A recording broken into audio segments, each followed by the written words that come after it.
Well, here it is, folks. The first super tournament of the year, 2015, the 77th Tata Steel Chess Tournament. Great action, great tournament, great world-class players. Don't miss any of the action. And here are the standings after 7 rounds in the 77th edition of Tata Steel Chess. This is the Masters section.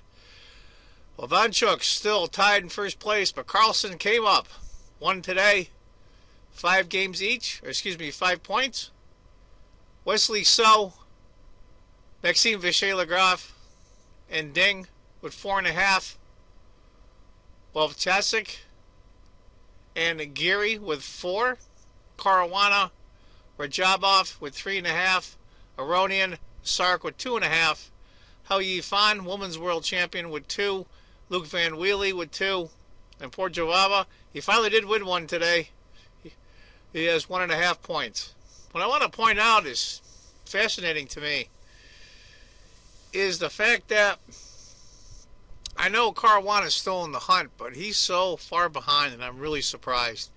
And I'll tell you what I'm more surprised about is in 10th place after 7 rounds is Aronian.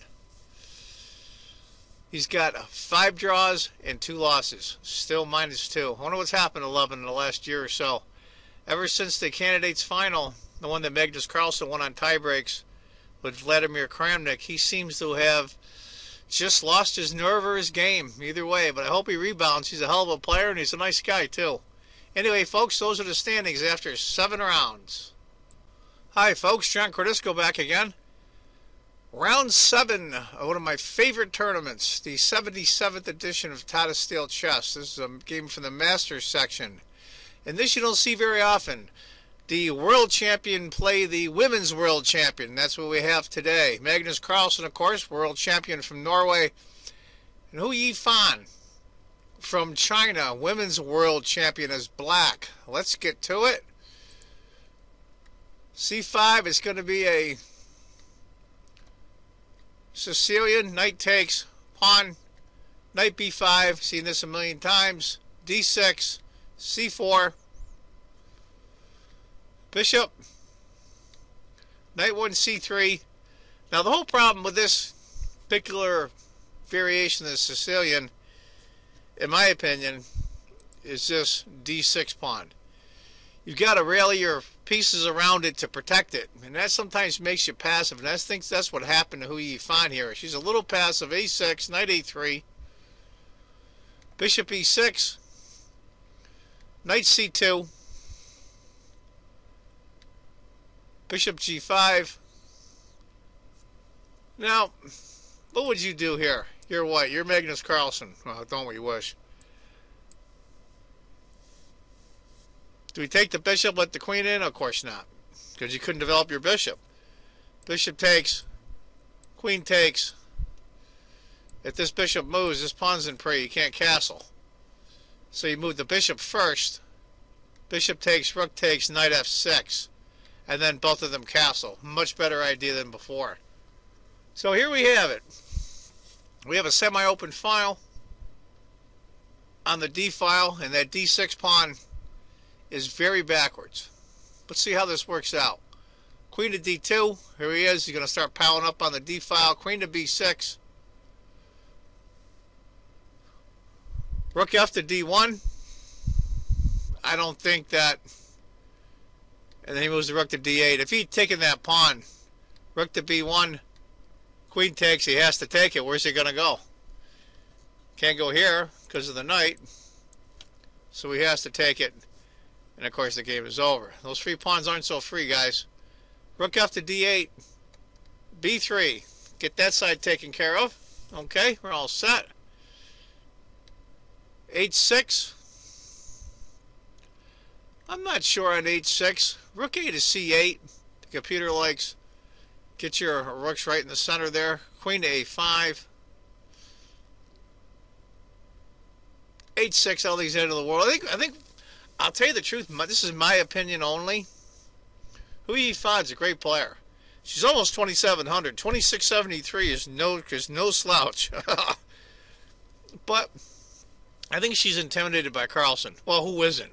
I mean, almost anybody in the world is intimidated by Carlsen in some shape, way, or form. And I think she's playing very passively, and I think at h6 tends to do that. She's pretty much got to sit back. If you look at this, I mean, look at her pieces are all here. And you're not going to get after Magnus Carlsen. You're not going to be able to draw him, I don't think. You might be able to, but you're going to have to play your best chess just to draw him. You can't play passive against Carlsen. h3. Queen a7. Knight e7 looked interesting. Knight e7, and then the knight to g6. I kind of like that myself, looking for f4. Bishop f3. Knight e7. Knight e3, that's a damn good spot for that knight. I mean, look at the squares it's covering. Really good squares. Knight c6. Looking to jump into d4. Bishop g4.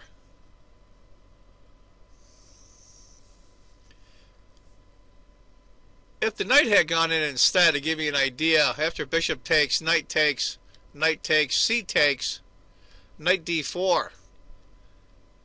I like that a little bit better for black, to be honest with you. That light squared bishop on f3 is biting on his own pawn. Not really doing much. Knight to d4. Not as good would have been knight takes. And after pawn takes, knight to d4, knight to f5. And there you go. I like that much better for white. Knight to d4. Bishop takes, f takes. Now, there's where it becomes a little problematic, as the lawyers say. Let's go back to knight to d4 again.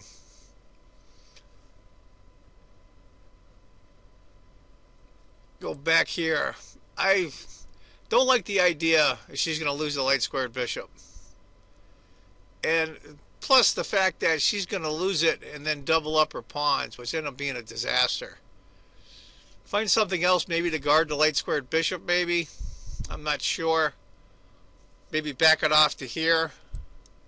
Or even to here for that matter, because if he takes, he can retake with a rook, save a tempo. I'm not so sure, but that's the way it went. Knight to c2.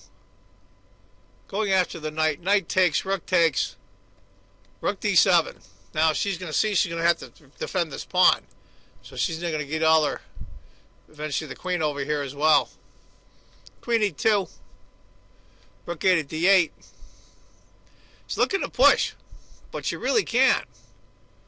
Rook d3. Here we go. Queen c5. Knight a4 hitting the queen. Queen comes back, hitting d4 pawn twice. Magnus brings his rook over. b6. Pretty much have to do that.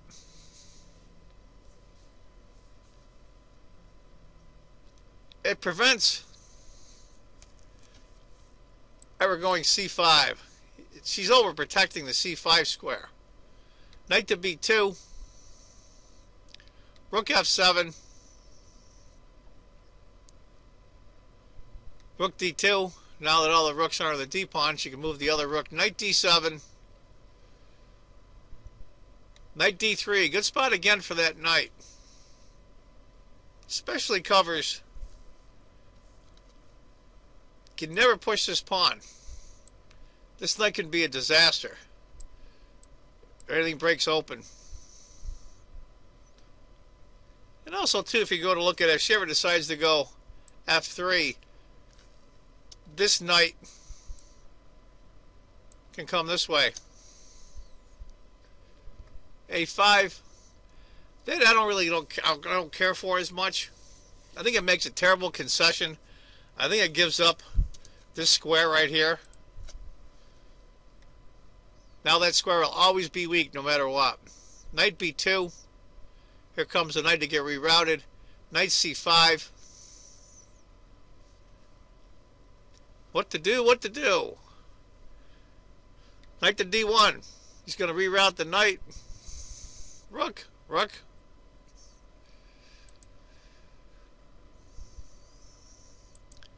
Queen to E1. Interesting move there. And that's, the computer likes F3 or Queen to E1 just as well. There's no dark squared bishop. But the only thing I think I don't like about F3 is you can never get the rook over here if there's a quick attack on the king side.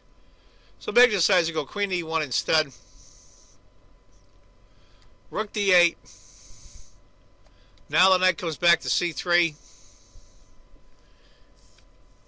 Looking to eyeball here. Hitting this pawn again. Rook F to D7. Here she goes. She's just moving to move. There's not much she can do right here. Knight to A6. She is so passive. She is so tied up. So Magnus goes Queen to H5. He makes it clear. Okay. Let's switch sides. Let's go to the king side. She tries to reroute her knight back. She had gone C5 instead. After rook, king H8, rook F3. Little advantage for white. But I'll be honest with you. When you get positions like this, and it's happened to all of us, me a lot more than most, I think, mentally you're just passive and you're just reacting to your opponent. And I'll tell you, that's a horrible, horrible feeling. Oh, I think it actually affects your play. Rook to G3. I don't know if anybody heard that or not. A fire engine just came by. King to H8. Rook comes up. He wants to bring the other rook over now. Also, now the heavy pieces are starting to come in. Rook D7. He has to protect that G7 pawn. This is where I think she starts to go wrong. It's a tough position. The attack is coming. I think those pawns in the center are pretty much hampering her defensive. The chances for her pieces to defend. Rook comes up. Rook to G6. That's a hell of a move. I like that move a lot. Queen E8.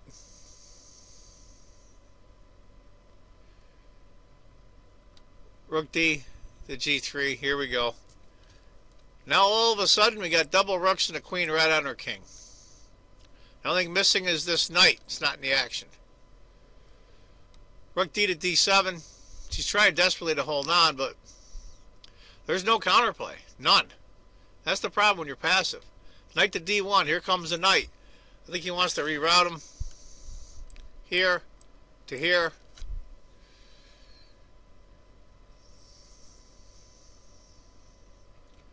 The computer really likes Knight to A4, which is really interesting.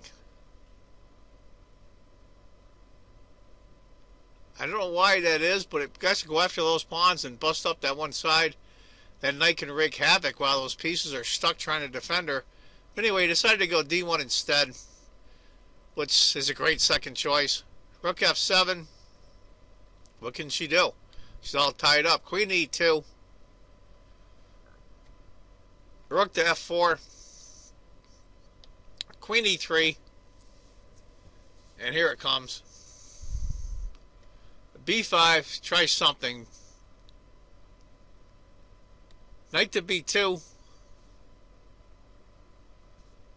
Rook to F7. She thinks she's got some kind of counterplay, but Meg just doesn't really care. He just pushes through. I mean, what's she going to do here? That's a disaster. Queen E6 or C6. Knight to D3. Hitting the rook and guarding the pawn. Sweet there. Give me an idea if rook had taken E4. Rook takes check. King to G8. Queen to G5. And that's that's over, folks. Not a prayer in hell. B4. Queen E2. Rook to H4. Give you an idea. Here's a mating combination if she had taken the pawn. It's a long one, so bear with me. Queen, king, rook, king, rook, check, rook, queen takes, queen to G5. Shows mate in 17. I'm not going to go through it all, but we'll try it anyway. I'll just show you what the computer shows here. Shakes, pawn, takes, check, queen, queen checks, queen, another queen, a4, queen takes, and finally the rook mates with double queens. You gotta love it. Well, did you follow all that? I didn't. Rook to h4. Back to the real game. Rook to g4. Rook takes. Queen takes. King to g8. I mean, she's on the edge here. Queen to h5. Knight to b5. Rook comes up. Knight c3. Now, I think the last couple of moves, we're on move 50. We're a little inaccurate by Magnus. She's less than a point down in score. I think she might have a chance to hold this, but it'll be hard. Queen takes. And this year she makes a mistake. Believe it or not, she plays knight takes e4. Believe it or not, queen takes e4 is the move. Because after rook takes, pawn takes the queen, rook checks, king h7, c takes, rook d7. She might have a chance to hold this, believe it or not. Now, it's going to be really hard, of course, because it's double pawns, the knight here. There's a lot of things that can go wrong for. But I think it was a chance to hold. But instead she took with a knight, and now it's a disaster. Queen takes e6. Knight takes f2. What else could she do?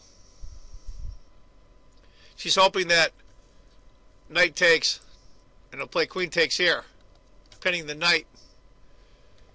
Knight takes e5. Beautiful. Beautiful. Can't play pawn takes.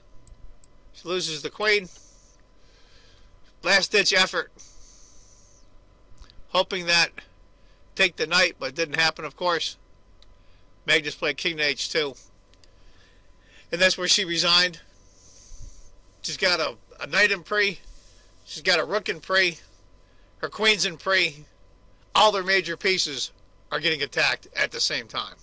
How the hell are you going to defend that? Anyway, boy, she put up a tough struggle, I'll give her that. She had a chance to maybe have a tough draw in the endgame, but it just didn't happen. Magnus was just too much, and the pressure was too much for her. So good game by Huey Yifan, I'll give her that. And that, I believe, is 4 in a row for Magnus Carlsen. He is now tied in first with my old buddy, Vasily Ivanchuk. Anyway, folks, that was a hell of a game. I hope you enjoyed it. I want you to remember, if you think chess is just a game, you're not playing it right. Take care, folks.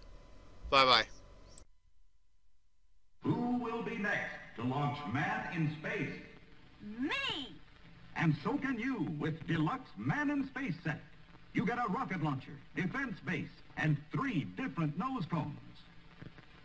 Up goes the astronaut to the top of the launcher. The gantry moves in. The space capsule is locked on the mighty Atlas rocket. Blast off! There he goes! Man in space! Enemy bombers approaching. Flash the alert. Open fire! Deluxe Man in Space, complete with missile base. With astronauts and satellite, you send them into flight. 3, 2, 1, fire! Deluxe Man in Space. Wow! What a toy! Deluxe Man in Space is sold only at food...